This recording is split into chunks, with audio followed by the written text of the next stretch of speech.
Ziemelis 365 Hawaii with Real Broker, and I am here with my co-conspirator Amber Lane. We decided to create this Ask Us Anything experience to basically invite the people that want to think about moving to Hawaii are already here, trying to figure out how to buy a house, how to just move here, a place to come and ask questions. And I'm also here with Eric Ziemelis, our team member, and Jen Escalante actually jumped on here before we started recording, and she has questions too. But today it seems that because we also had a phone call right before we jumped on, that this discussion I think is going to be a little bit about cracking the nut of trying to get to Hawaii and understanding about trying to get foreclosures and also maybe do auctions and trying to figure out other things that you can do to basically house hack to try and get to Hawaii. So, Amber, tell them about that experience that you had with the foreclosure and a little bit more about what's going on with trying to get on a list for what's happening with homes that go on auction.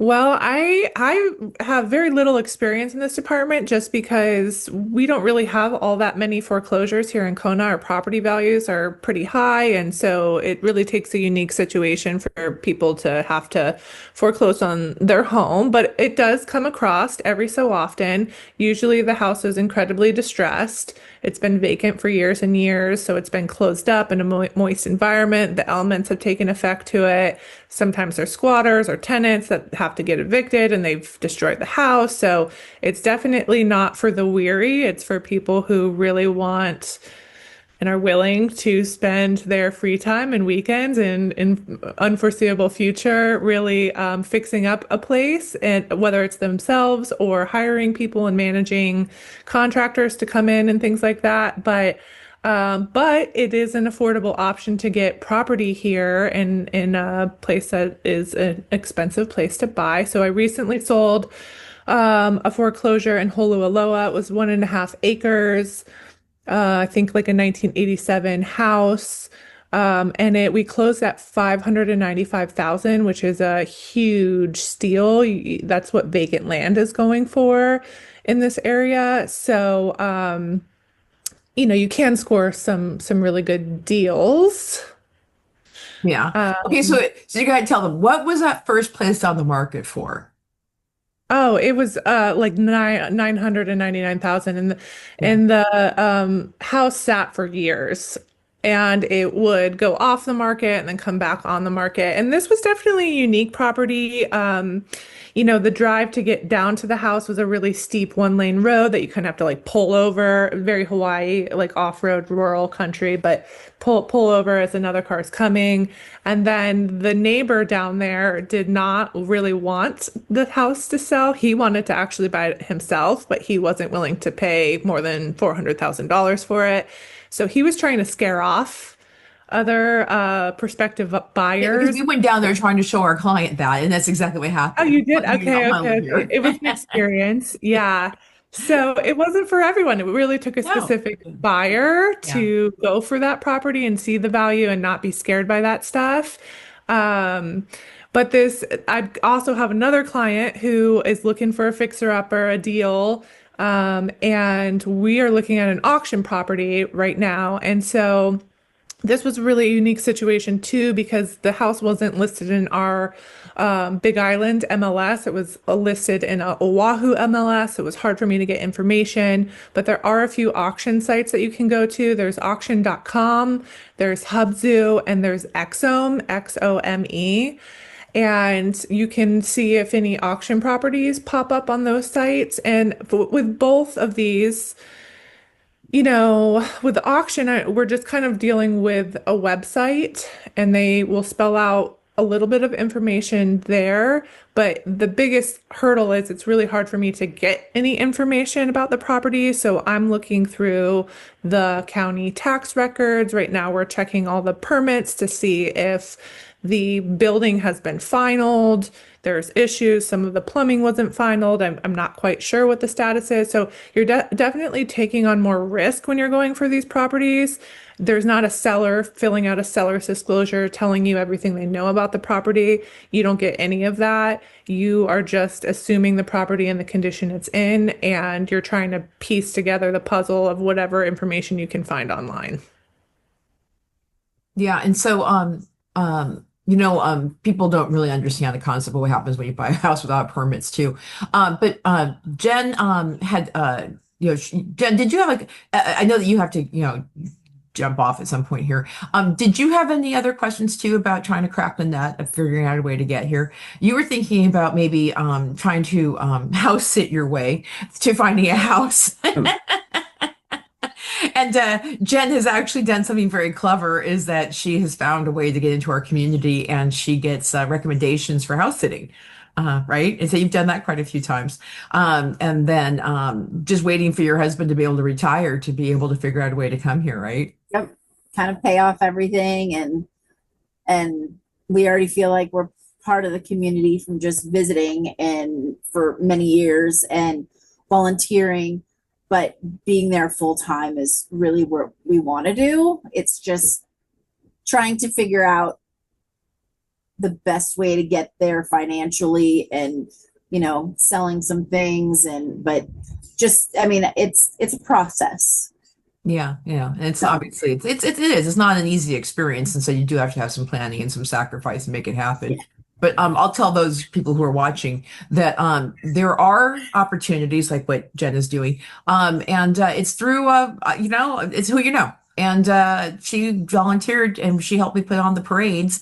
And because she jumped in and she was able to do some remote work for us, she was able to get into be able to make sure sitting experiences. She was able to like actually sit our house. And I connected her with other people and she's been able to do that. And I think a lot of being able to be here successfully also is getting into the community before you actually get here. And that gives you those word of mouth experiences that maybe somebody is going to about to sell a house and doesn't want to put it on the market and you can get a deal that way. And again, it's who you know. And also like what Jen's doing, she and her husband come over often enough to make friends. They're digging in. Right. And so there might be a chance when you keep telling people you're looking for a house that is going to be off the market because you can't afford, $800,000, $900,000, that maybe someone says, I like you enough that I'm going to give you a deal. Right. And that happens. So thank you. And we're rooting for you. So Hey, I've got a couple thoughts on going back to our foreclosure discussion there.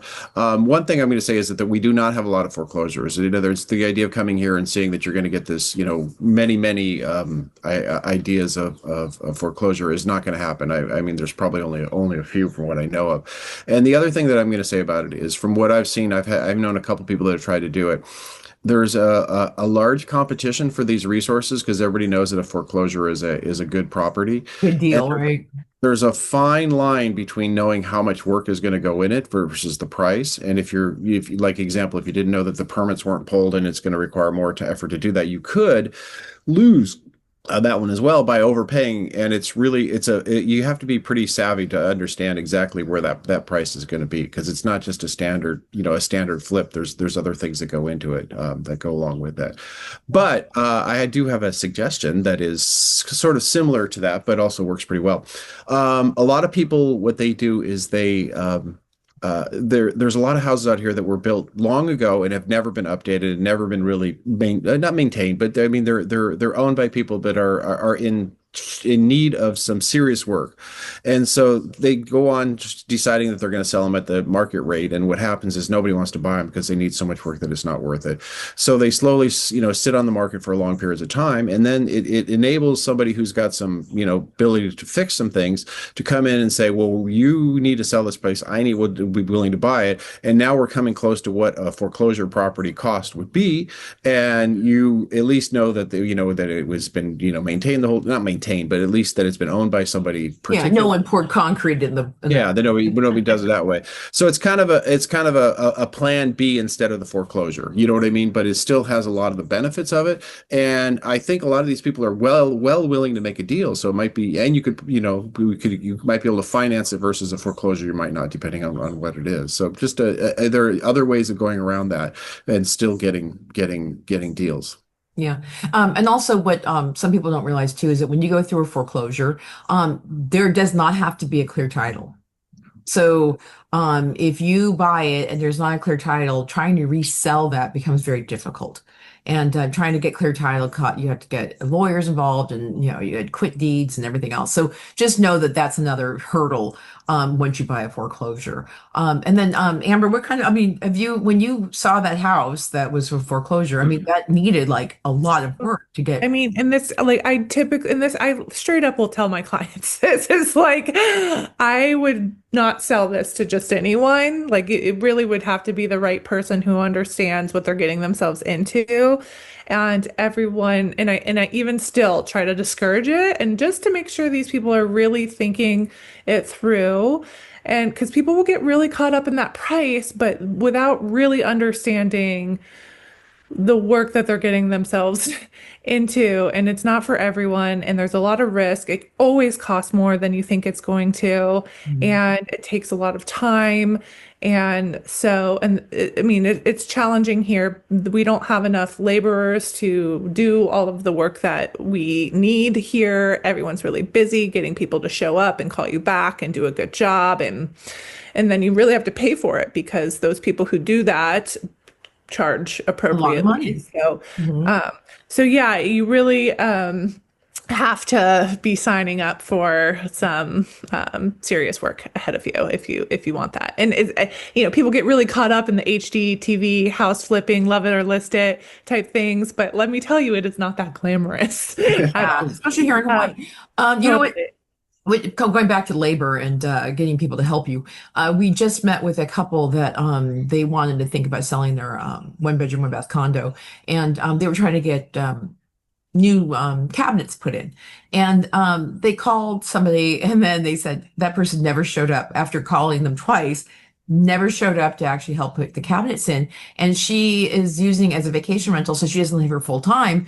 And as a person who lives here, you kind of go, mm-hmm, because, and she kind of called it herself. She said, I bet that they have bigger projects that pay more money than someone coming in and fixing Exactly. I mean, I just cabinets. I just No had money. my shower tiled, and he said, the only reason why I answered your call is because you knew someone, a mutual friend, and I would have never taken this job had you not known this person, because it was small potatoes compared to what he's usually doing. Right. And and, and it still cost a pretty penny, so it's just like, oh, thank you, Yeah, thank you for for showing up. Let me pay you. letting me pay you all this money. But that's just the reality. So if you are a tiler or plumber, electrician, or any vendor in that industry, please come on out, because we need you here more than ever, and we can happily connect you with our clients who are looking for people like that. Yeah. Yeah. Um, but yes, that's the reality we're living Yeah, in. yeah. And again, when it's like when I was traveling, I looked at maps and then I get there and I'm like, oh, that's not what I was thinking it was going to be like. That's about coming to Hawaii and thinking that you're going to get builders to help you.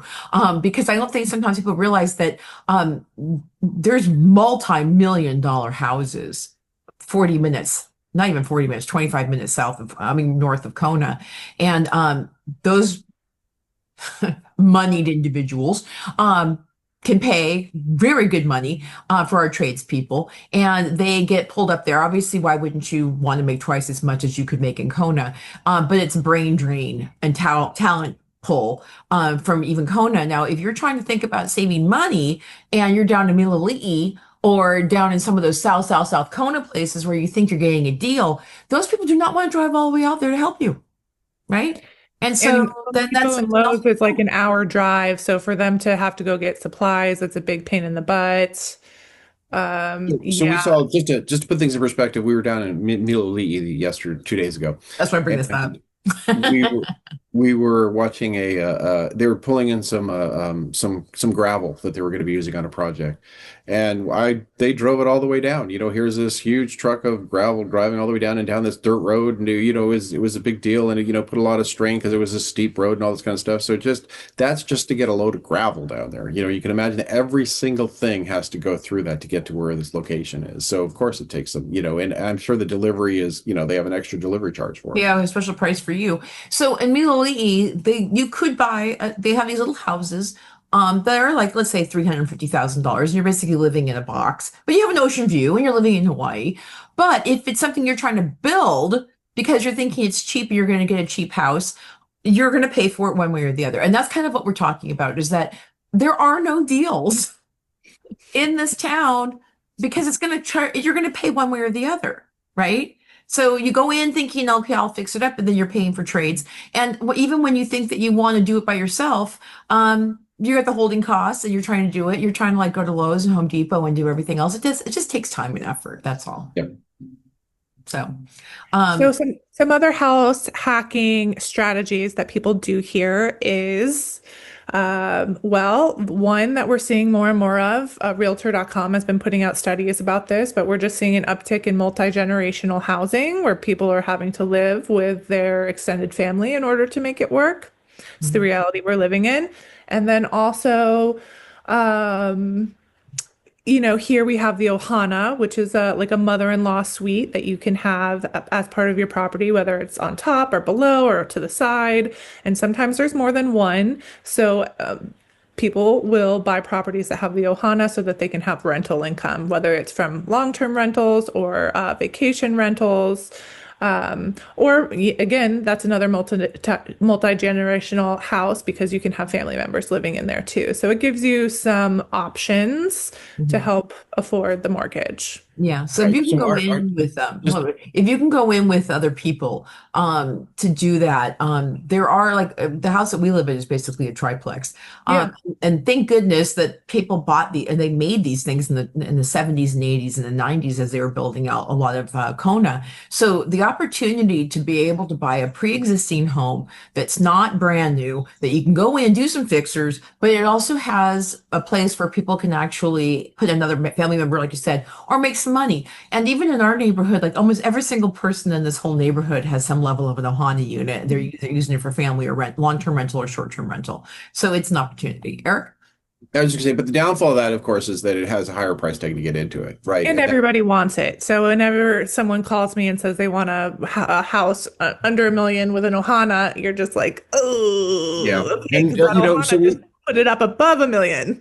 yeah, so people we were realize right the at the investment price. of it. When we were looking for this place, we were right at the price point where everyone else was, and they went off the market quickly because they made money. That was the thing, and because they make money, they can charge more. I mean, it just works like that, and they don't come off. They're not every house is this way. They're to find the right configuration is tricky as well, but it can be done. But it's something to think about, and there are a lot of them, but you just have to be able to kind of keep your eyes open. Yeah. And here's another opportunity. So the state just passed a new bill allowing accessory dwelling units, which now they're calling ADUs instead of Ohana units. And if you bought a piece of property with a house on it, and there's enough room that you could have its own, and there's like a story with this, and we could do some research on this one. Basically, it has to have basically its own septic system. You basically have to have a house that basically is not going to be another cesspool experience. So you basically have to make sure it has its own wastewater treatment plant basically in the house. But they're allowing that as a zoning opportunity now. Before that, it was not going to be zoned. They weren't going to let us do it. And then all of a sudden, they've decided that now this is an opportunity to build affordable housing. So if it's something that you want to consider, building an Ohana unit exactly is not, it's another $90,000, $100,000 experience, but you could do that and then bring in another family member or use that to help fund the entire experience. They have its construction loans that you could actually get. Then once it goes back, you can use the money from the rental to help pay for the construction loan. So again, at least there's one little thing that's happened just in the last year that could help add value to a home by actually adding that extra income potential in the backyard. Anything else, guys? I've got one thing to say, that going back to our idea of foreclosures and property that in distress. So shall we call them distressed properties, whether it be foreclosure or not into foreclosure, but still distressed properties. One other thing, and I think you have a little more Amber than I do, but also to qualify for a loan for it, there's certain criteria that the bank needs to have, right? And we know it needs to have a decent roof, and we know the bathroom needs to be in existence. You can't buy a house that's completely gutted. Right. Otherwise, it's cash only. But that also leaves an opportunity. If you're a cash buyer, there's a lot of places that that won't qualify for loans that you could get into that other people can't. Yeah, those places ideally want a cash offer, so they don't want contingencies, they don't want a general inspection, they don't want a termite inspection, they just want like this one on the auction site said absolutely no contingencies. These buyers are trying to get a loan. It's very iffy whether or not they'll be able to pull that off. I didn't think the last one was going to be able to get a loan, and it did. It really all comes down to the appraisal. And when you get a loan, you're required to have an appraisal so that they can ensure that they're lending the appropriate money on the property. They don't want to give too much on a property that's not worth it. And so it really all comes down to whichever appraiser gets selected, goes into the home, and then they decide, they could give you conditions that need to be met in order to fund the loan, which would be like, making sure there's appliances there, making sure the windows are intact, making sure There's a kitchen. the kitchen, the roof, like whatever it is. So it's kind of a wild card that you don't know how it's going to pan out. If they give you those conditions, the buyer is going to have to come up with the money to do that before they even own the property because the bank isn't going to touch it. And so the buyer's taking all the risk there in so many different ways, but to do those things and then hope that this loan does get funded and closed so that they can get the property. So definitely more work, more risk. Not ideal, but Yeah. it's an option. Right. And then also the question we got today from a woman that was trying to go through this is, do you use a realtor like us to do that? And I would say, yes, you should use a realtor one way or the other, because obviously a lot of the people who own those properties are banks, and they're not going to actually do your best diligence in terms of helping you through the process. So definitely, use a realtor. And then also, if you do see properties like the ones you're mentioning on that site, you could call us and we can give you the lowdown on why that property might be in foreclosure, because sometimes you're not understanding like the nuances of like a lava zone or a sketch neighborhood that might be like Eric was. They went down to look at a property immediately, and the property actually had a huge lava tube in the middle of the property. That's the reason why it was so inexpensive. There's usually a reason why something is inexpensive. Right. In fact, Right. before Jen dropped off the call, she had asked me about an $85,000 leasehold condo at Ilani. There she's back. And Jen, you're thinking $85,000 for a condo. That just sounds like my idea of a good time, right? Well, yeah. And I was looking at I'm like, okay, so as I asked her, and I'm like, hey, give me some insight on, because it's a leasehold. And then I kind of Googled it and I was, they said, oh, well, for people that don't have something to get like family that, that they can give a house to, if they were to pass, blah, blah. But then I was looking and I'm like, okay, so I would need to live there full time. I can't use my VA loan for a leasehold property if I don't live there full time. And I can't use my VA loan because the leasehold expires in 2029. And I think a VA loan, I think you need like 10 plus years, I think. Yeah. But, A lot of mortgages say 30 years or 15 or 20 or something. Yeah. Yeah. So I'm sitting there, I'm like, okay, so this 50,000 or this 80,000. And I'm like, that's doable. But then I was just like, no, it's not. I mean, it's not. It doesn't make sense. Yeah. And then one in particular was really strange too, because Jen was so like, just please give. I'm like, I hate leaseholds. I just hate them. I don't even want to deal with it. And she's like, no, find out exactly what's going on. I'm like, okay. So I did. And it was so weird that they want you to buy out the leasehold for, it was like 400 and some odd $1,000. And this has been on the market for like 295 days, whatever. And so whatever happened, that this is a new thing, that for every month after the April timeframe, it was going up $4,000 a month.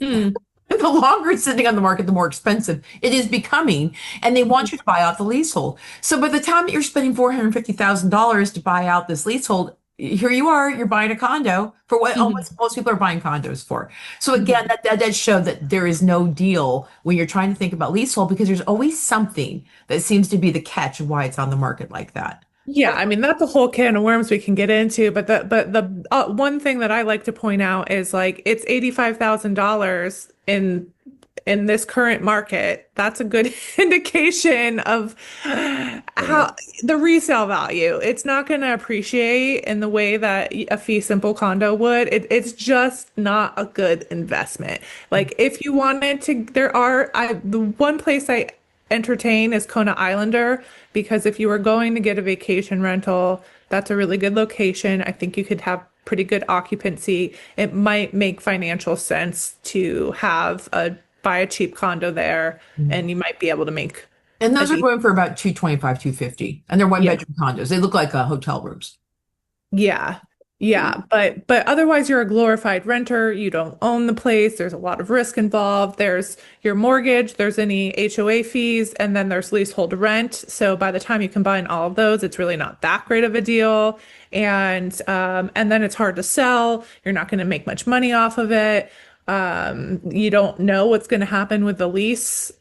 That's a huge risk factor. Like they said, there's some that don't want to renew the lease, and then each owner has to come up with a certain amount of money after they evaluate the property of what you have to buy out the lease for. Otherwise, you're put it on the market and try to get the next person to, and you can't sell it. So it's just not ideal also.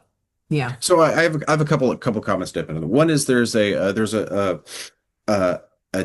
leasehold complex in town called Kona Kai, and they're going to come to the end of and their prices now are about $150,000 to buy a condo right now, and they're leasehold, but it's only going to about 2032 or 34, somewhere around there, and it's literally going to end, and they're going to take a bulldozer and they're going to bulldoze that entire place down.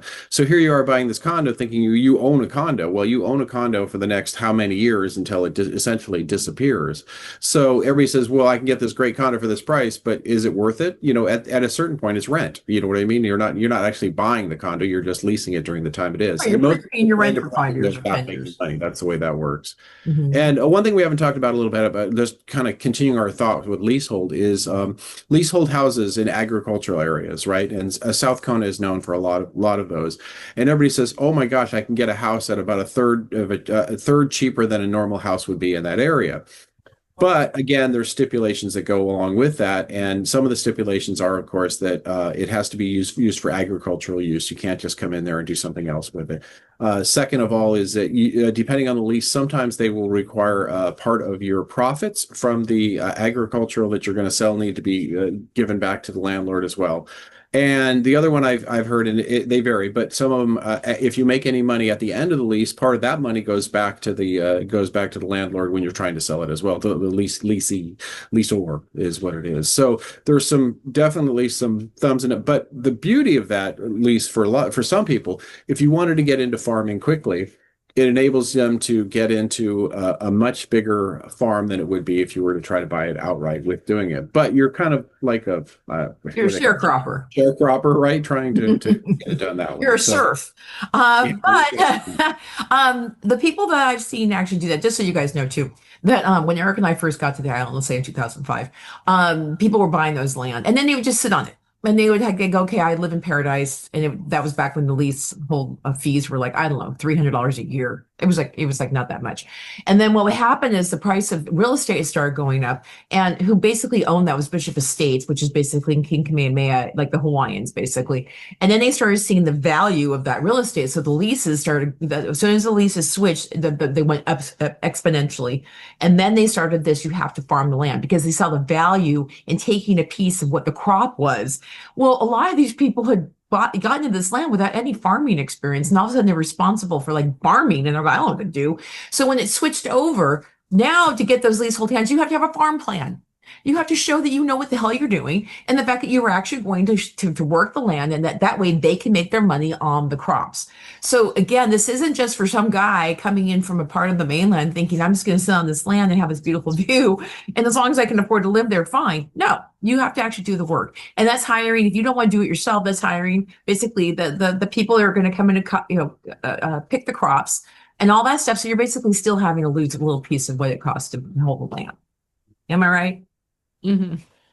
So we're not trying to be depressing, guys. We're just not. We're just trying to give you guys like the truth And again, we know that people are looking for affordable, cheap land. In fact, Eric and I did a video with our friend Andy Madrid, who's in our team, about buying cheap homes in South uh, Hawaii, in the Kau district and HOVE and some other places. And that had 90,000 views on that on that video, because so many people are trying to crack this nut of how to live here and do it in an affordable way. And, this conversation goes around the fact that there's a lot of different things to consider if you're looking for a place to try and Totally. And if that's what you want, if you want the South Kona cheap real estate, if you want a foreclosure or an auction or a leasehold, that's one thing. And we're here to support you and lead you through that. But we also want to give you a major reality check of what that actually looks like so that you, don't have all rainbows and butterflies in your head when it's not going to be quite like that. And I think coming from the mainland, you have a completely different idea what real estate is like, and then you come here and you start realizing that that leasehold's going to end at a certain date. Nobody had ever thought about that before. Yeah, most people don't understand what leasehold is. Lease on the rent. You're like, no, you're going to end that, and that's shocking to a lot of people, or or the fact that you're on Lava Zone 2, and all of a sudden you can't get insurance past $450,000 anymore, right? So which means that you can't finance a house more than $450,000 because that's what it's going to cost to do that, and you're just, and I heard that your insurance payments for that would be $5,000 a year. So you have to think, wow, even though I can afford the house, can I afford the insurance? But if I'm going to get a lease, I need to have the insurance. So there you go. So there's all these little nuances. If you have a mortgage, you have to have insurance. And Yeah. some people are doing is they're buying $250,000 houses down there, and they're just not carrying insurance on it. And they hope that, a lava flow doesn't come and take out their house. And if it does, they basically say, well, it was rent. So if you can do that, I got a guy, Andy. But some people are doing another hack we're talking about would be coming in and doing a condo and then renting it out, right? I mean, doing a vacation rental condo is one, and that's been a pretty successful one for a lot of people. I mean, it's not perfect, and there's a lot of fees that go along with that. I know the taxes are high and the HOA are high, and the fees of upkeeping are high. But it is enough that a lot of people are doing it successfully. So that is one thing that has been working, right? Just to do it. That works when you have at least 50% or more down. Well, yeah, I didn't say it was cheap. Right? I mean, and also, and just, I'm going to say this. I know that if my investment people were watching this, they'd say, don't say that because that makes people nervous. The tourism is going down. So the occupancy rate is falling. And if you are on the edge, if you're a little investment condo, and now you can't rent the condo out for more than 50 or 60% of the year, that takes a hit on your income. And I'll say that what's happening with the international market not coming to Hawaii right now, and with the tariffs and everything else, that a lot of people aren't traveling. And so that's something to consider when you're thinking you're going to make your income on the tourist industry. Yeah, whether it's economic sentiment or, we've gone through spouts of the volcano going off and the fog being so bad that people didn't want to travel here, or COVID. So that is the downside with vacation rentals, is there's unforeseen things that could totally affect your occupancy rate. Mm-hmm. There was another agent that was just talking to me recently about doing hybrid rental, which is if there's an owner who wants to come 3 months out of the year, she'll find a long term or in between a long term and a short term tenant to come for 9 months out of the year or whatever it is, in order to bring in some rental income while you're not here. There's plenty of people who do want to come here to either see if they want to live here or just take a sabbatical, or there's a lot of traveling medical professionals or people who come and work down at OTEC, which is our science and marine center. So we live in a very transient place. There's people traveling through here all the time. That's another option. Where it allows you to come stay in your house or condo, but you can also get rental income while you're not here. So yeah, we had friends that had a condo, and once a month, for 1 month out of the year, the people that were in the condo left, right? So that was how they dealt with it. They were. Yeah, they knew that they'd have to take a vacation or go someplace else. Yeah, but remember that they didn't charge them rent during that time, so they still had the rent, so they could go do something else, right? You know what I mean? So and the best one I heard, this was a pretty good one. We had a friend who had a large house, and he would rent it out, right? And it rented out at a very large amount of money for it, like $10,000 a week. And he would just try to rent it out, but he's living in it during the time. So the minute he rented out, for the time they rented, he would go rent a smaller place for his family to stay while this was going on. And he still made money on both of those things. But, all of a sudden it was very inconvenient because, 15 times a year, they're moving out of their house, moving somewhere else, which is a transient lifestyle for them. But the house that they had was so big and pulled in so much money on VRBO that it made it well worth doing. Yeah. So there's weird things you guys can do. It's these weird housing hacks. You know what I mean? I guess what this thing is kind of turned into, the crazy housing hacks that are out there. Yeah. I will end this one with one last little story, is the fact that the woman that we were speaking with today, she wanted to find a single family house for $300,000 in West Hawaii. And I don't see how it's going to work. But I said, you know what? There's strange things that happen. Maybe not $300,000, but when you do get to know people on this island, there's a lot of word of mouth. And, people sometimes will find that there's a family that has to leave. And then let's say their kids or parents died and the kids are like, I'm not moving to Hawaii. And someone says, hey, I know someone who's looking for a house that, is truly trying to live here. And sometimes, again, those kinds of houses go to people who, we had a guy that he could have sold his house for $900,000, but he sold it for only $8 because he knew that's what the family could afford. And sometimes there's people here who are willing to say, you know what, I'm just trying to help somebody out. And if you have a good story, or if you're here and you're doing something in the community and people really want to help you, aloha works sometimes here, guys. And so, it's not impossible, but I think $300,000 for a single family house in West Hawaii probably is. But if you guys, again, I always go with the concept of if you're meant to be here and you do the right thing, you show aloha and you maybe come as a renter and you get involved, you might know somebody who finally has an opportunity that shows up for you. So you never know. That's kind of like the hope and prayer real estate concept. But at least we've given you, really some good information. So if you guys see the stuff on the internet, you know what you're looking at. And where there's a will, there's a way. And I just believe if you're taking the steps in order to make your dream a reality, it starts to unfold for you. But you do have to be focusing there and putting your energy there and educating yourself and having the conversation, connecting with us, letting us give you consultation through it. And then slowly but surely it comes together and becomes a reality, whether it's this year, next year, 5 years from now. It just sometimes it takes a little more time. Yeah. So I have a little thought on that, is that when we came here, one of the things you started doing, you started focusing on first looking at everything that's out there for sale and kind of studying that over and over. And then you start to see holes where there are some openings and something that might actually be, successful to do. And then refining it down, you finally get to those. So it's one of those, if you kind of getting back to when you focus on this, you can find some areas that would be able to work for you. Yeah, yeah. And if you guys want to study the market, which people do, I think is a very smart thing to do, is if you want to get on a listing alert with Eric or Amber, that way you guys get it into your inbox. You become a Slammy expert on what's coming on the market. And I know some of you are sitting on Zillow every day trying to see what's going on. But that's how you actually get very educated about what's happening in the housing market. And specialized, unique properties sometimes do appear. And sometimes people are in a crisis situation where they have to get out sooner than later. And there's opportunities. And as soon as because you know the pricing, you know those areas, because you've done the research and what's happening here in Hawaii, then you go, you know what, there's something good about that.